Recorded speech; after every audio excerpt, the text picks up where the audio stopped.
Hello, myself Subhash and welcome to your channel Economics Guruji once again. पिछले कुछ last videos से हमने जो इकोनॉमिक्स जो सीरीज स्टार्ट की थी माइक्रो मैक्रो में chapter first the introduction of economics, उसमें कुछ टॉपिक्स हमने समझे थे। उसी सीरीज में आगे बढ़ते हैं और इस वीडियो में देखेंगे कि इकोनॉमिक्स एनालिसिस के जो मेन मेथड्स हैं वो मेथड्स कौन कौन से हैं, उनके बारे में थोड़ा डिटेल में हम स्टडी करेंगे। और अभी तक आपने इसके पहले के वीडियोस नहीं देखे हैं चैप्टर फर्स्ट के, तो उनके लिंक मैं इस वीडियो के डिस्क्रिप्शन में मेंशन कर रहा हूं ताकि आप आसानी से उन वीडियो तक पहुंच सकें। पहले उनको आप ज़रूर देखें। तो आइए शुरू करते हैं कि इकोनॉमिक्स में कौन कौन से एनालिसिस हैं, कौन कौन से मेथड्स हैं एनालिसिस के और किस प्रकार से हम उनका यूज़ करते हैं। शुरू करते हैं। सबसे फर्स्ट है on the basis of dependence. Dependence के अकॉर्डिंग देखें तो यहाँ पर पार्शल और नॉर्मल दो पार्ट में इसको डिवाइड किया है। कौन से? Partial and normal. Same as it is on the basis of element it is divided into three parts: static, comparative and dynamic, which are static, comparative and dynamic. Now next, on the basis of direction. According to direction, the economic analysis divided into two parts. First is deductive and second is inductive. अब इसमें कौन कौन से tools हैं, direction क्या है वो आपके सामने है दोनों में। डिटेल में हम आगे देखते हैं कि दोनों मेथड्स क्या हैं। First is on the basis of dependence. According to dependence, the methods of economic analysis divided into two parts. First is partial analysis and second is general analysis. Partial analysis. Partial, it means जितने भी elements हैं उन सभी elements में से किसी particular एक factor को हम यहाँ पर लें, बाकी सभी फैक्टर को, सभी एलिमेंट्स को कांस्टेंट मान लें। हम ये मान लें कि उनमें कोई चेंज नहीं हो रहा है, तब इस प्रकार से हम स्टडी करेंगे तो वो कहलाएगा यहाँ पर partial analysis. When economic analysis is done by keeping one factor in mind then it is called partial analysis. मतलब आप देख रहे हैं कि सिर्फ एक फैक्टर को हम यहाँ पर वेरिएबल मान रहे हैं, उसी को हम यहाँ पर चेंज मानते हैं कि उसमें चेंज हो रहा है, बाकी सभी फैक्टर्स को हम यहाँ पर कांस्टेंट मानते हैं। जैसे फॉर एग्जांपल हम एक मोबाइल को लेते हैं तो मोबाइल की जो डिमांड है, उस मोबाइल की डिमांड को अफेक्ट करने वाले बहुत सारे फैक्टर हैं।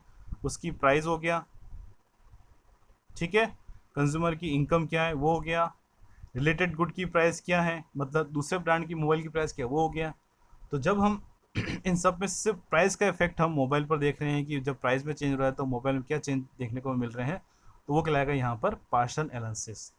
जस्ट इनवर्स, जब हम सभी फैक्टर का मतलब प्राइस का, इनकम का, price of related good, it means other brand की जो भी प्राइजेज हैं, अदर मोबाइल की जो भी प्राइजेज हैं, उनको भी यहाँ पर कंसिडर कर रहे हैं और उन सब का इफेक्ट एक साथ हम यहाँ पर फाइंड कर रहे हैं, तो वो कहलाएगा यहाँ पर जनरल एनालिसिस और टोटल एनालिसिस। देखते हैं नेक्स्ट जो है वो यही है, general analysis. When economic analysis is done by keeping all the factors in mind then it is called general analysis. तो इस चीज़ को थोड़ा सा ध्यान रखिएगा। पहले हम देख चुके हैं माइक्रो मैक्रो में, micro partial, micro total, macro total. उनको नहीं देखा तो उनके लिंक में इसमें डिस्क्रिप्शन में मेंशन कर रहा हूँ। Now next, second part, on the basis of element. On the basis of element the economic analysis is divided into three parts: static analysis, comparative analysis and third is dynamic analysis. Static analysis, in this we studied about the economic variable or economic phenomenon at the particular point of time. मतलब हम किसी particular fix एक point पर देखते हैं, एक particular time पर देखते हैं। जब इससे रिलेटेड हम स्टडी कर रहे हैं वो कहलाता है स्टैटिक एनालिसिस। तो when the economic analysis is in relation to one point of time is known as static analysis. Suppose आज मोबाइल की प्राइस 10,000 थी, 10,000 प्राइस होने पर उस मोबाइल की जो टोटल डिमांड थी मार्केट में वो थी टोटल 100 मोबाइल, ठीक है। तो पर्टिकुलर आज को हम यहाँ पर कंसिडर कर रहे हैं, पॉइंट ऑफ टाइम को लिया, आज की डेट को लिया, तो ये कहलाएगा यहाँ पर static analysis. Just inverse, suppose अगर पूरा मिटाते हैं इसको, चलो, क्या देखा था कि जब 10,000 रुपये प्राइस थी आज, ठीक है, और टोटल डिमांड थी 100 मोबाइल। अब कल पास्ट को हम देखें, बीते हुए कल को उसकी प्राइस थी 12,000 रुपये और उसकी टोटल डिमांड जो थी वो थी टोटल 80 मोबाइल्स। तो आपने देखा कि आज जो है 10,000 प्राइस होने पर मोबाइल की डिमांड जो 100 हो गई है। जब कल इसकी प्राइस 1200 थी, 12,000 थी, तो उस कंडीशन में उसकी डिमांड, मोबाइल की डिमांड जो थी सिर्फ 80 मोबाइल थी। तो जैसे ही प्राइस घटी, यहाँ पर देख रहे हैं प्राइस घटी, तो उस कंडीशन में मोबाइल की डिमांड जो बढ़ गई। तो हम यहाँ पर दो पॉइंट ऑफ टाइम को यहाँ पर कंसिडर कर रहे हैं। एक तो हमने आज को लिया है, टुडेज डेट, और एक कल की डेट को लिया है। कल की डेट कितनी थी, ठीक है, उसको यहाँ पर हम कंसिडर कर रहे हैं। तो उस कंडीशन में जो भी डिमांड, जो भी प्राइस थी, उसको हम कंपेयर कर रहे हैं। या फिर एट प्रेजेंट में, एट प्रेजेंट जो भी मंथ है उसमें प्राइस और टोटल डिमांड कितनी है, लास्ट मंथ में, पिछला जो मंथ निकला है उसमें प्राइस और डिमांड कितनी, उसको हम कंपेयर कर रहे हैं। वो कहलाएगा यहाँ पर कंपेरेटिव एनालिसिस। तो कुल मिला के आप बात समझ गए हैं कि जब हम दो अलग अलग इक्विलिब्रियम को एनालिसिस करें, दो अलग अलग टाइम पीरियड पर इकोनॉमी में क्या इक्विलिब्रियम था, मार्केट में क्या इक्विलिब्रियम था, क्या संतुलन था, उसको अगर हम यहाँ पर एनालिसिस करेंगे तो वो कहलाएगा कंपैरेटिव एनालिसिस। तो when economic conditions are compared to the two points of time, then it is comparative analysis. अब प्राइस जब बढ़ी या प्राइस जब घटी, प्राइस 12,000 से घटकर 10,000 हो गई, तो उस कंडीशन में मोबाइल की जो डिमांड है वो बढ़कर 80 मोबाइल से 100 मोबाइल हो गई। दो अलग अलग यहाँ पर कंडीशन है, सिचुएशन है।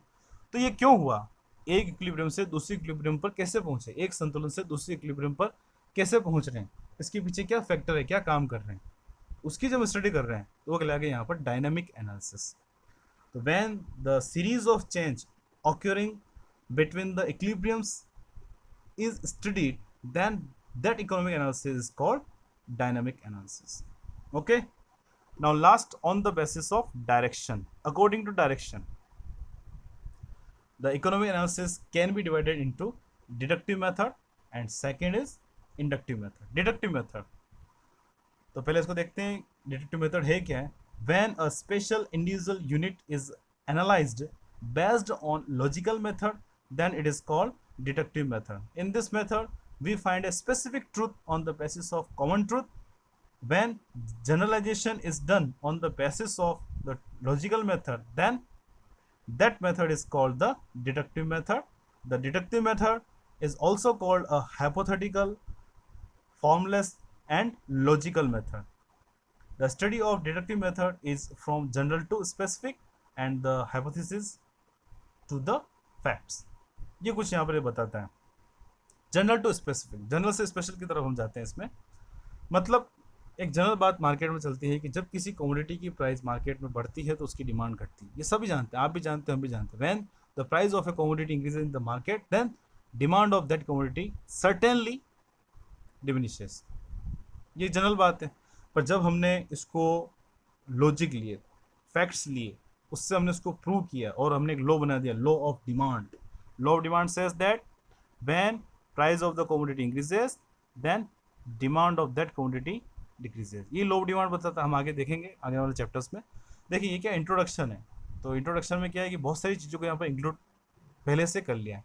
तो जब आप पूरा सिलेबस पढ़ लेंगे 12th का माइक्रो मैक्रो का, तो ये जो कॉन्सेप्ट्स आपको इजी में समझ में आ जाएंगे। वापस इसको आप रिकेप करेंगे, रिवाइज करेंगे तो इजी में आपको अच्छे समझ में आ जाएंगे। तो मैं आपको बता था डिडक्टिव मेथड के बारे में। तो जब इकोनॉमी एनालिसिस की हम बात करें या जब इकोनॉमिस्ट इकोनॉमिक मॉडल को फॉर्म करें, इकोनॉमिक लॉज बनाएं, थ्योरीज फॉर्म करें, तो वो कंडीशन कहलाती है डिडक्टिव मेथड। यानी यहाँ पर जनरल बातों को लेकर, जो जनरल ट्रूथ हैं उनको लेकर कुछ लॉज, कुछ सिद्धांत जो बना देते हैं, कुछ हाइपोथेसिस यहाँ पर फॉर्म कर देते हैं, उसको डिडक्टिव मेथड कहते हैं। जैसे मैं आपको बता रहा था कि प्राइस और डिमांड में इन्वर्स रिलेशनशिप है, दोनों को लेते हुए हमने यहाँ पर लॉ ऑफ डिमांड बना दिया। ठीक है, प्राइस और सप्लाई में पॉजिटिव रिलेशनशिप है, उन दोनों को लेते हुए लॉ ऑफ सप्लाई बना दिया। आगे देखेंगे वो क्या है, वो सब डिडक्टिव मेथड में आते हैं। Now next, inductive method. Inductive method just inverse deductive के, जो भी डिडक्टिव मेथड है उसके जस्ट इनवर्स काम करता है। मतलब इसमें हम स्पेशल से जनरल की तरफ मूव करते हैं। मतलब जो थ्योरीज हैं, जो लॉज हैं, उनको प्रैक्टिकली सोसाइटी में इकोनॉमिक वे से उसको अप्लाई करते हैं। जो भी, जैसे कि मार्केट में अगर अनएम्प्लॉयमेंट है तो उस अनएम्प्लॉयमेंट को दूर करने का कौन सा मॉडल इकोनॉमिस्ट ने बना रखा है, उसको अप्लाई करना। ठीक है, इलिटरेसी है, उसको हम दूर कैसे करेंगे। इकोनॉमी में डिप्रेशन है, मंदी है, तो उससे इकोनॉमी को कैसे बाहर निकाला जा सकता है, कैसे उसको किक आउट करें, पुश आउट करें, पुश करें, ताकि वो इकोनॉमी जो है मंदी से बाहर आ जाए, एम्प्लॉयमेंट बढ़ जाए, इनकम बढ़ जाए, डिमांड इंक्रीज हो जाए। तो कुल मिला के जो भी थ्योरीज और मॉडल्स हैं उनको हम प्रैक्टिकली अगर हम अप्लाई करते हैं इकोनॉमी में, मार्केट में, तो कहलाता है यहाँ पर इंडक्टिव मेथड। तो कुछ इकोनॉमिस्ट जो लॉज, थ्योरीज, मॉडल क्रिएट करते हैं वो तो डिडक्टिव मेथड हो गया, और कुछ इकोनॉमिस्ट जो ऑलरेडी जो लॉज, थ्योरीज और मॉडल बने हुए हैं उनको प्रैक्टिकली अप्लाई करते हैं, वो कहलाता है इंडक्टिव मेथड। क्या है इसको देखते हैं हम। Under the inductive method, the general rules of economic analysis are found in the economic behavior of a particular individual unit. The study of inductive method is done by data and statistical method. In this method, conclusions are collected based on the collection, classification, analysis of facts related to real world events. Inductive method is also called experience based method or historical method. मतलब experience को लेते हुए हम आगे चलते हैं। Experience क्या है, अपने पास जो भी थ्योरीज और लॉज हमने पास्ट में जो भी देखा उसको लेते हुए हमने थ्योरीज बना दी, लॉज बना दिए, और उसको वापस आगे वो नहीं रिपीट हो, उस एक्सपीरियंस को लेते हुए, उस हिस्ट्री को लेते हुए हम आगे बढ़ रहे हैं ताकि कोई दिक्कत नहीं हो, इसलिए इसको हम हिस्टोरिकल मेथड भी कहते हैं, इसको experience based. Now next topic is assumptions. Assumption, मान्यताएं। हम इकोनॉमिक्स में जो भी थ्योरीज और मॉडल, इकोनॉमिक मॉडल की स्टडी करते हैं वो किसी किसी एजम्पशन बेस्ड होते हैं। थोड़ी देर पहले मैंने आपको मोबाइल के बारे में बताया था कि मोबाइल की डिमांड को बहुत सारे फैक्टर्स को अफेक्ट करते हैं, पर जब हम सभी फैक्टर को एक साथ लेते हैं तो उसकी स्टडी पॉसिबल नहीं हो पाती कि प्राइस का इफेक्ट मोबाइल की डिमांड पर क्या आ रहा है। इसलिए हम कंज्यूमर की इनकम को, अदर मोबाइल की प्राइस को, गवर्नमेंट की पॉलिसीज़ को, टैक्सेस को ये मानते हैं कि उसमें कोई चेंज नहीं हो रहा है, तभी हम उसकी अच्छे से स्टडी कर पाते हैं। तो इकोनॉमिक्स मॉडल की जब भी हम स्टडी करते हैं, इकोनॉमिक एनालिसिस की जब स्टडी करते हैं, कुछ ना कुछ एजम्पशंस पर आगे बढ़ते हैं इकोनॉमिक्स में। तो एजम्पशंस क्या हैं? तो assumptions are some basic and essential detects conditions और circumstances. The fulfilment of these basic essential detects conditions और circumstances are necessary for the any rule and principles. यानी कुछ ये कंडीशंस हैं, स्थितियां हैं, परिस्थितियां हैं जिनको हम यहाँ पर दिया हुआ मानते हैं, ऑलरेडी ये मानते हैं कि ये ऑलरेडी एज्यूम्ड है कि कांस्टेंट है, तभी इकोनॉमिक लॉज, थ्योरी जो है वो अच्छे से स्टडी कर पाते हैं। अब इकोनॉमिक्स में वो कौन कौन से एजम्पशंस हैं, कौन कौन सी थ्योरीज हैं, वो हम देखते हैं यहाँ पर। तो फर्स्ट है other things remain the same. जैसे कि अभी मैंने आपको बताया कि मोबाइल की प्राइस को हम वेरिएबल मान रहे हैं, बाकी जितनी भी थिंग्स मोबाइल की, सॉरी कंज्यूमर की इनकम या फिर अदर ब्रांड की प्राइस है उन सबको कांस्टेंट मान रहे हैं। ये फर्स्ट वाला एजम्पशन। जनरली हम law of demand, law of supply को एज्यूम करते हैं, लेते हैं, आगे देखेंगे इसको। फिर आता है rationality of the economic unit. जो भी इकोनॉमिक यूनिट है हम ये मानते हैं वो रैशनल है, मतलब वो विवेकशील है, वो सोच सकता है, समझ सकता है। जो भी डिसीजन, इकोनॉमिक डिसीजन अपने रिसोर्सेज को एक्सपांड करने से रिलेटेड, खर्च करने से रिलेटेड, वो अच्छे से कर सकता है। Third, economic human being. हम जिस किसी मानव को ले रहे हैं, ह्यूमन बींग को ले रहे हैं, वो इकोनॉमिक वे से ले रहे हैं। उसकी सोसाइटी में सोशल कल्चर उसका कैसा है, उसकी एक्टिविटीज़ कैसी, वो ले रहे हैं, उसकी इकोनॉमिक एक्टिविटीज़ को हम कंसिडर करते हैं। Next, initial condition of equilibrium. हम ये मानते हैं कि इकोनॉमी में या फिर मार्केट में ऑलरेडी इक्विलिब्रियम दिया हुआ है, उसमें कोई अगर डिसइक्विलिब्रियम क्रिएट होता है, जैसे इकोनॉमी में अनएम्प्लॉयमेंट बहुत बढ़ गया है, इकोनॉमी मंदी में है, तो वो कैसे उसको बाहर लाएंगे, कैसे उसको किक स्टार्ट देंगे, पुश करेंगे, वो सब स्टडी हम इकोनॉमिक्स में करते हैं। तो ये भी हम यहाँ पर मानते हैं कि जो इकोनॉमिक कंडीशंस हैं, इनिशियल इक्विलिब्रियम कंडीशन, वो पहले से दी हुई है। Next, relation with special social, political and financial institution. हम ये मानते हैं कि इकोनॉमिक एक्टिविटीज़ जो है या इकोनॉमिक्स जो है इन सब से रिलेटेड, जैसे कि नीति आयोग हो गया, ठीक है, पॉलिटिकल वैसे देखें तो बहुत सारे जो बोलते हैं पार्टियां हैं उनसे रिलेटेड हो गया, फाइनेंशियल इंस्टीट्यूशंस में सेबी हो गया, आरबीआई हो गया, इनसे बहुत क्लोज रिलेटेड होती है इकोनॉमिक एक्टिविटीज़। तो हम ये मानते हैं कि इकोनॉमिक्स जो है इन सभी इंस्टीट्यूशन से बहुत ही क्लोज रिलेटेड होता है। नेक्स्ट है relation with biology and geography. Economic activity की हम बात कर रहे हैं, और इकोनॉमिक एक्टिविटी जो है किसी भी पर्सन की, उसकी लोकेलिटी क्या है, मतलब वो कहाँ से है, वो हिली एरियाज से है या प्लेन एरियाज से है या वो कोस्टल एरियाज में रहता है, उसके अकॉर्डिंग उसकी इकोनॉमिक एक्टिविटीज़ होती हैं, और उसके अकॉर्डिंग ही इकोनॉमिक प्रॉब्लम क्रिएट होती है, उनके सॉल्यूशंस होते हैं। तो हम ये मानते हैं इकोनॉमिक्स जो है बायोलॉजी और ज्योग्राफी, इससे भी बहुत क्लोज रिलेटेड होता है। तो दीज आर सम एजम्पशंस जो हम इकोनॉमिक्स में जनरली यूज़ करते हैं। Now next, reason for arising the economic problem. कोई भी इकोनॉमिक प्रॉब्लम अराइज होती है, हम इकोनॉमिक प्रॉब्लम के बारे में स्टडी कर रहे हैं, उसमें कुछ हमने एजम्पशन एज्यूम की है। तो जो भी इकोनॉमिक प्रॉब्लम है वो क्रिएट क्यों होती है, इसके पीछे कारण क्या है? सबसे पहला रीज़न जो है वो आपके सामने, unlimited needs with different preferences. अपनी जो नीड्स है बहुत ज़्यादा है, बहुत ज़्यादा नीड है, ये देख रहे हैं आप, कोई बहुत ज़्यादा ज़रूरी है, कोई और ज़्यादा ज़रूरी, बहुत कोई नीड जो है बहुत कम ज़रूरी, उसके अलग अलग प्रेफरेंसेस हैं, और उसको पूरा करने के बाद अपने जो रिसोर्स है वो है कम। और दूसरा अल्टरनेटिव, मतलब उसको हम इसमें भी यूज़ कर सकते हैं, इसमें भी कर सकते हैं, इसमें भी कर सकते हैं, इसमें भी, इसमें सब में यूज़ कर सकते हैं। तो अपने पास क्वेश्चन ये क्रिएट होता है कि हम किस नीड को पहले पूरा करेंगे और किसको हम छोड़ देंगे। ठीक है, तो यही कारण है। देख रहे हैं आप, फर्स्ट रीजन क्या है, unlimited needs with different preferences. Second, limited but alternative means of resources. अपने पास जो भी रिसोर्सेज हैं वो लिमिटेड है, दूसरा उनके जो यूज़ है वो अल्टरनेटिव है। And last, coordination between needs and resources. मतलब हम कोऑर्डिनेशन कैसे बिठाएं, जिस रिसोर्स को हमने किसी नीड पर लगाया, जैसे कि एक रिसोर्स को हमने इस पर भी लगाया और इस पर भी लगाया, तो किस पे ज़्यादा किस पे कम, इसको ज़्यादा रखेंगे या फिर इस पे ज़्यादा रखेंगे, किस पे ज़्यादा हम एक्सपांड करेंगे, किस नीड पर अपने रिसोर्स को ज़्यादा लगाएंगे, किस नीड पर थोड़ा कम लगाएंगे, वो कोऑर्डिनेशन करना बहुत ज़रूरी होता है। ठीक है, तो इसीलिए अपने सामने इकोनॉमिक प्रॉब्लम क्रिएट होती है। इकोनॉमिक प्रॉब्लम मतलब ये चॉइस से रिलेटेड है, हमें चूज़ करना पड़ता है कि अपने पास जो भी रिसोर्सेज हैं उन रिसोर्सेज से हम ऑप्टिमली यूज़ करते हुए मैक्सिमम सेटिस्फेक्शन या प्रॉफिट या फिर सोशल वेलफेयर कैसे अर्न कर सकते हैं। ठीक है, now next, main economic problem. अब हम मेन इकोनॉमिक प्रॉब्लम की बात करें, सबसे मेन इकोनॉमिक प्रॉब्लम क्या देखने को मिलती है, जो हम एग्जाम में जनरली पूछते हैं, क्या लिखेंगे 1 मार्क्स में,